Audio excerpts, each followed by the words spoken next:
this is my assignment 16.3, coaching, session review and development plan. So just quickly, the aims and objectives of my session.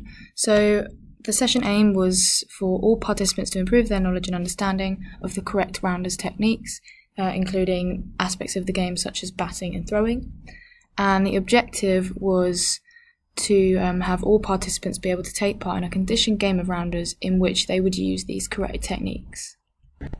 So this is just the risk assessment I did prior to the session, so some of the hazards there, read through them. This is the warm-up, the first activity, second activity, the third activity, which was the conditioned game, and the cool-down, which included the plenary. So for the review of my aims and objectives, I would say that the group did achieve the aims and the objectives. It's because the session was targeted at the basic skills and techniques a person would need if they were to play rounders, which obviously they did at the end when they played a conditioned game. This sort of was to just bring everything that they had learned together and apply it to more of a game-based scenario. If I was to do another session with the students, then I would develop the aims and objectives to the following. So the first session aim was to be able to improve catching skills by focusing on bringing the ball into their body when they catch it. And then also to develop their hand-eye coordination skills in order for them to get better contact between the bat and the ball when they're batting. So the objectives of the session would be to be able to use the correct technique when catching a ball 3 times in a row, so bring that in to your chest 3 times in a row. Also to be able to catch a ball that's been hit by a batter in a game situation. So if you're the fielder and the ball is hit to you, you've got to try and catch that. So that's more of a game-based situation there. And also to be able to hit the ball 5 consecutive times with the rounder's bat. So this is just the analysis of my session. So the strengths include organisation, motivation and control, which I'll explain in the next slide. Also time management, so obviously whilst I was planning, I planned out how long each activity would last for, giving it some sort of structure. Health and safety, because I completed a risk assessment prior to the session. And also alternatives, so this is in case some people found it easier or harder than others did, so if people found it a lot easier, then I could progress them, and if people were finding it quite hard, then sort of give them some attention and give them sort of easier things to be doing. Weaknesses, so giving technical guidance, my knowledge of the skills and the activity, and then health and safety also, which I will explain in the next couple of slides.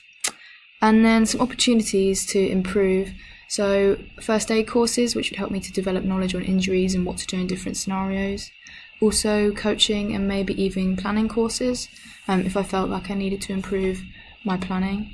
And then also shadowing other coaches and observing what they do. So some threats to some of these opportunities. Finance. So as a student, might not have stable enough income if the course is expensive, and usually expensive courses are going to be the most effective ones at what they're trying to teach. Also the location, so how far away it is, which could cause an issue because of the travel. And then availability might be an issue because of being at college throughout the week and potentially having a part-time job or something along those lines. So my 3 main strengths.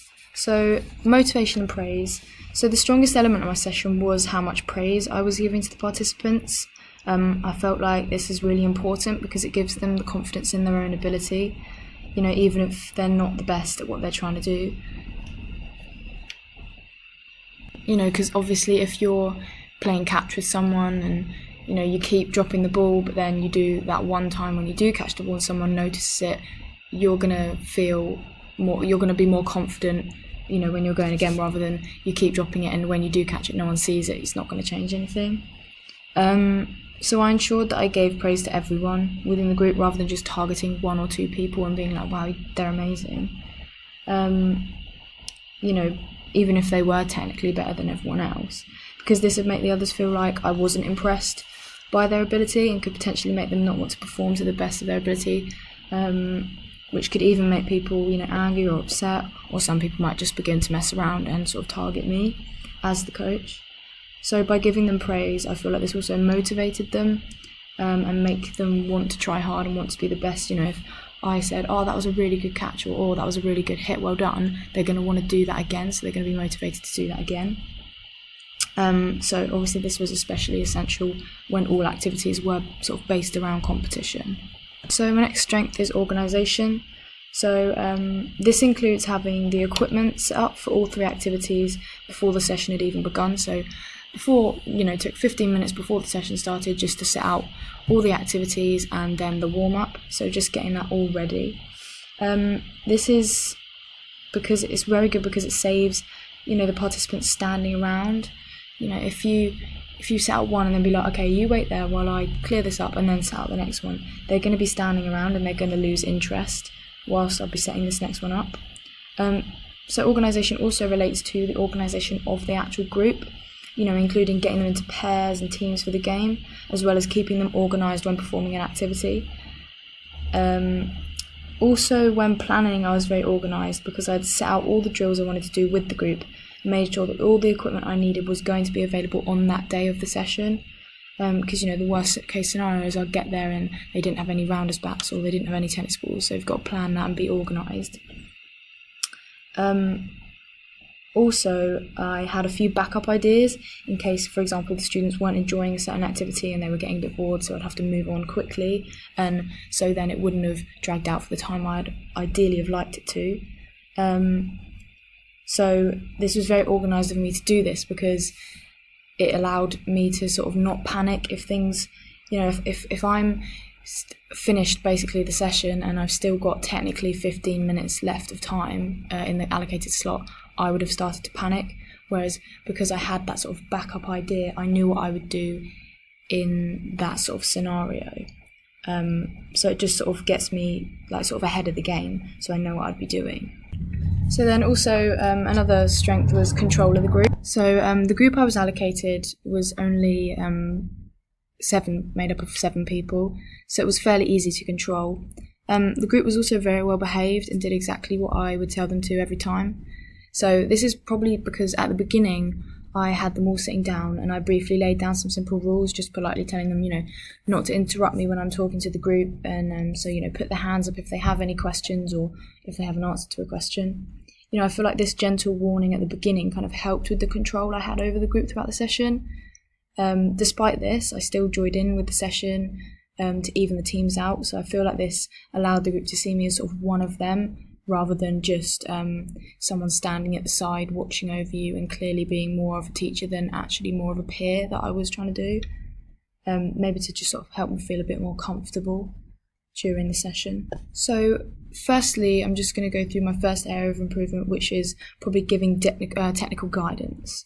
So I feel like I should improve this area of my coaching because in order for the participants to actually gain knowledge of the different round of skills, they must know how to perform them correctly. So without giving this sort of advice on the technical side of the performance of a skill, the students will just assume that they're doing it correctly when they're probably doing it wrong. So this is obviously therefore not going to only affect their game but the team's game. This links with my praise that I was giving. So I was obviously giving loads of praise, which is very important, but I should have sort of linked in little pointers for them to do something better next time. If they hit the ball, be like, oh, okay, maybe next time hold the bat in this sort of way. It'll make it a bit easier to hit the ball. So in order to improve this, what I'm going to do is I would go to observe a session that was run by a specialist coach. So this is obviously going to help me identify the most effective method or way to give feedback, such as, so potentially visual, so, I'll show you how you actually should do it, or verbal, just simply just talking them through how they should really be doing it. So if I was to attend the session, I would aim to gain 3 pieces of information or 3 points to take away from it that I can then apply to my own coaching ability. So in addition to this, I'd get the same specialist coach, or maybe another one, it's not really relevant, to then observe one of my sessions in order to give me additional feedback or advice on my giving of technical guidance. Maybe I'd do that. I'd get them to watch me prior to me observing them. So they'd watch me, I'd watch them, and then they can watch me again and see if I've improved. So my next one was the knowledge of the technical skills within the actual activity. So improving my knowledge of the game will allow me to deliver sessions and engage the participants more effectively, because I'd be more competent. And, if I was more confident with the game of Rounders, then I could plan more enjoyable sessions, as well as really targeting certain areas and skills. Because if you know exactly what you're doing, and if you know a game inside out, it's going to be easier for you to think of activities that target certain areas. So I did this by using, teaching points and, more importantly, my own knowledge. Also, I can use the sessions from the coaching course I'll go on when I coach a Rounders session myself. So the coaching session I go on is the UKCC Level 2. It's a First for Sport Level 2 certificate. It's a second qualification. So as a Level 2, it's a second qualification within the structure. It's a 3-day course. It sort of gives me the knowledge for how coaches deliver Rounders sessions. It's going to be split over so a 3-day course with a week in between the first day and the second day. So it's quite a long-winded course, but and it's also quite expensive. So it's £299 for current members and £319 for non-members. So it's quite expensive, but it would be worth it.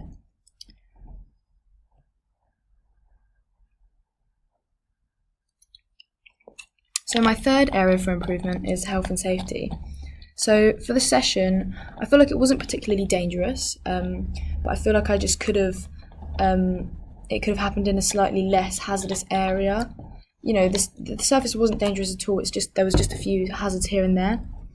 For example, there was a few small stones scattered around on the grass, which obviously I had to get rid of because they could have caused serious injuries if someone was to fall onto one, or even if one of the kids could have picked one up and started being dangerous with it. Also, the grass was slightly damp due to rough weather on the previous day, but it didn't prove to be too much of an issue.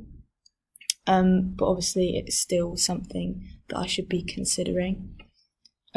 Despite this being an area of improvement, I still did make sure that no one was within, a metre or two away from the person that was batting, just in case they were going to get hit. So it wasn't all bad. It's just some stuff to do with the actual area. So the development plan I'd do is go on a fitness first aid course. So I'd get a first aid certificate. It was in London, so the Pimlico Academy in London. It's not £99, and it would include learning the safest and best sort of practices and awareness of safety regulations. Also, it would include practical training to sport-specific examples, and also help teach me how to deal with sort of soft tissue injuries. And therefore, as a result of this, the course would definitely allow me to be more competent if I did have to deal with an injury during a session. So I'd be professionally able to deal with that. And then also observation. So I would observe another session. So if I was to go to another session and write down, at least 3 health and safety issues that the session contained and 3 ways in which they avoided doing things like this. So it's like my own mini little risk assessment for someone else's session, just to sort of practice getting my head around the health and safety side of things, just to make sure that it's really safe next time I was to do a session.